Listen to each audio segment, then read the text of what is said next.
ಬೆಂಗಳೂರು ದಕ್ಷಿಣ ಕ್ಷೇತ್ರದಿಂದ ಯಾರು ಕಣಕ್ಕಿಳಿತಿರೋದು ಕಾಂಗ್ರೆಸ್ ಪಾಳದಲ್ಲಿ ಎನ್ನುವ ಚರ್ಚೆಗಳು ಶುರುವಾಗಿತ್ತು. ಹಾಗಾಗಿ ಕಾಂಗ್ರೆಸ್ನ ಹೈಕಮಾಂಡ್ ರಾಮಲಿಂಗಾರೆಡ್ಡಿ ಅವರಿಗೆ ಅಪ್ರೋಚ್ ಮಾಡಿತ್ತು, ಪುತ್ರಿಯನ್ನ ಕಣಕ್ಕಿಳಿಸಿ ಅಂತೇಳಿ. ಈಗ ಗ್ರೀನ್ ಸಿಗ್ನಲ್ ಕೊಟ್ಟಿದ್ದಾರೆ ಎನ್ನುವ ಮಾಹಿತಿ ಲಭ್ಯವಾಗ್ತಾ ಇದೆ. ಸೌಮ್ಯ ರೆಡ್ಡಿ ಅವರು ಕಣಕ್ಕಿಳಿಯೋದು ಬಹುತೇಕ ಖಚಿತ ಅಂತ ಹೇಳಲಾಗ್ತಾ ಇದೆ.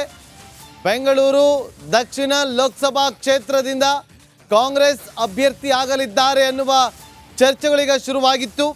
ಈಗ ರಾಮಲಿಂಗಾರೆಡ್ಡಿ ಅವರು ಪುತ್ರಿ ಸ್ಪರ್ಧೆಗೆ ಗ್ರೀನ್ ಸಿಗ್ನಲ್ ಕೊಟ್ಟಿದ್ದಾರೆ. ರಿಪಬ್ಲಿಕ್ ಕನ್ನಡಕ್ಕೆ ಹೇಳಿಕೆಯನ್ನು ಕೊಟ್ಟಿದ್ದಾರೆ. ಲೋಕಸಭಾ ಚುನಾವಣೆ ಜವಾಬ್ದಾರಿ ಜಿಲ್ಲಾ ಉಸ್ತುವಾರಿ ಸಚಿವರದ್ದು. ಸಿಎಂ ಸಿದ್ದರಾಮಯ್ಯ, ಕೆಪಿಸಿಸಿ ಅಧ್ಯಕ್ಷರು ಸೇರಿ ಎಲ್ಲರ ಜವಾಬ್ದಾರಿ, ಎಲ್ಲರ ಒತ್ತಡ ಹಿನ್ನೆಲೆ ಸೌಮ್ಯ ರೆಡ್ಡಿ ಅವರ ಸ್ಪರ್ಧೆಗೆ ಒಲವಿದೆ. ನಾನು ಅದನ್ನೇ ಹೈಕಮಾಂಡ್ ಗಮನಕ್ಕೂ ಕೂಡ ತಂದಿದ್ದೀನಿ. ಸೌಮ್ಯ ರೆಡ್ಡಿ ಅವರನ್ನ ಗೆಲ್ಸ್ಕೊಂಡು ಬರುವಂಥ ಜವಾಬ್ದಾರಿ ಬೆಂಗಳೂರು ಉಸ್ತುವಾರಿ ಯಾರಿದ್ದಾರಲ್ಲ, ಜಿಲ್ಲಾ ಉಸ್ತುವಾರಿ ಅವರದ್ದು. ಬೆಂಗಳೂರು ಉಸ್ತುವಾರಿ ಯಾರು? ಡಿ ಕೆ ಶಿವಕುಮಾರ್ ಅವರ ಹೆಗಲಿಗೆ ಬಿಟ್ಟಿದ್ದಾರೆ ರಾಮಲಿಂಗಾರೆಡ್ಡಿ ಅವರು. ತಗೋಬೇಕಾ ಜಿಲ್ಲಾ ಉಸ್ತುವಾರಿ ಬೆಂಗಳೂರು ಉಸ್ತುವಾರಿ ಸಚಿವರಿರೋದು ಡಿ ಕೆ ಶಿವಕುಮಾರ್ ಅವರು ಈಗ ನಿಲ್ತಾ ಇದ್ದಾರೆ.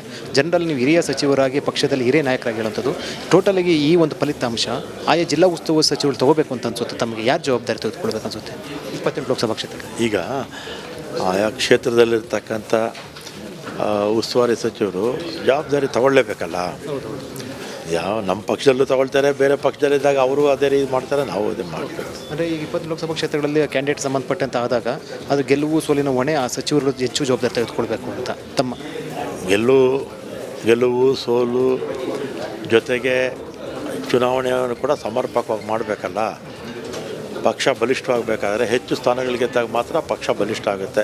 ಆ ದೃಷ್ಟಿಯಿಂದ ಇದೆಲ್ಲ ಕೂಡ ಮಾಡ್ತಾ ಇದ್ದಾರೆ. ಜವಾಬ್ದಾರಿ CM ಅಥವಾ ಅಧ್ಯಕ್ಷ ತಗೋಬೇಕಾ ಜಿಲ್ಲಾ ಉಸ್ತುವಾರಿ ಸಚಿವರುಗಳು ಅದಕ್ಕೆ ಗೆಲುವಿಗೆ ಜವಾಬ್ದಾರಿ ಇದೆ. ವಿಶೇಷವಾಗಿ ಮುಖ್ಯಮಂತ್ರಿಗಳದ್ದು ಇರುತ್ತೆ, ಉಪಮುಖ್ಯಮಂತ್ರಿ ಇರುತ್ತೆ, ಅಲ್ಲಿ ಜಿಲ್ಲಾ ಉಸ್ತುವಾರಿ ಸಚಿವರದ್ದು ಇರುತ್ತೆ, ಜಿಲ್ಲೆಯಲ್ಲಿರ್ತಕ್ಕಂಥ ಶಾಸಕರದ್ದು ಇರುತ್ತೆ, ವಿಧಾನ ಪರಿಷತ್ ಸದಸ್ಯರು ಇರುತ್ತೆ, ಎಲ್ಲರದ್ದು ವಿಶೇಷವಾಗಿ ಉಸ್ತುವಾರಿ ಸಚಿವರದ್ದು ಕೂಡ ಬರುತ್ತೆ. ಹೆಚ್ಚು ಸರ್, ಈಗ ಮತ್ತೊಂದು ಸರ್, ಈಗ ಬೆಂಗಳೂರು ದಕ್ಷಿಣದ ಸಂಬಂಧಪಟ್ಟಂತೆ ಸಭೆ ನಡೆಸಿದ್ರಿ. ತಮ್ಮ ಪುತ್ರಿ ಸೌಮ್ಯ ರೆಡ್ಡಿ ಅವರು ಕಣಕ್ಕಿಳಿತಾರ? ಈಗ ಎಲ್ಲರ ಅಭಿಪ್ರಾಯ ಕೇಳಿದೆ. 6 ವಿಧಾನಸಭಾ ಕ್ಷೇತ್ರ ನಮ್ಮ ಡಿಸ್ಟ್ರಿಕ್ಟ್ ಕಾಂಗ್ರೆಸ್ ಕಮಿಟಿ ಸೌತ್ ಇದೆಯಲ್ಲ, ಅವ್ರನ್ನ ಕರೆದಿದ್ವಿ. ಎಲ್ಲರೂ ಒಂದೇ ಅಭಿಪ್ರಾಯ, ನಿಲ್ಲಿಸ್ಬೇಕು ಅಂತ. ಇನ್ನು ಪಶ್ಚಿಮಕ್ಕೆ ವಿಜಯನಗರ ಮತ್ತು ಗೋವಿಂದರಾಜನಗರ ಬರುತ್ತೆ.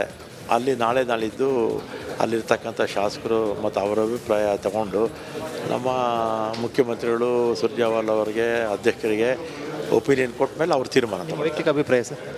ಎಲ್ಲರೂ ನಿಂತ್ಕೊಂಡಾಗ ನಾನು ಯಾಕೆ ಬೇಡ ಅಂತೇಳಿ. ಓಕೆ ಸರ್, ಈಗ ಮತ್ತೊಂದು ಸರ್, ಈಗ ಬೆಂಗಳೂರು ದಕ್ಷಿಣದ ಸಂಬಂಧಪಟ್ಟಂತೆ ಸಭೆ ನಡೆಸಿದ್ರಿ. ತಮ್ಮ ಪುತ್ರಿ ಸೌಮ್ಯ ರೆಡ್ಡಿ ಅವರು ಕಣಕ್ಕಿಳಿತಾರ? ಈಗ ಎಲ್ಲರ ಅಭಿಪ್ರಾಯ ಕೇಳಿದೆ. 6 ವಿಧಾನಸಭಾ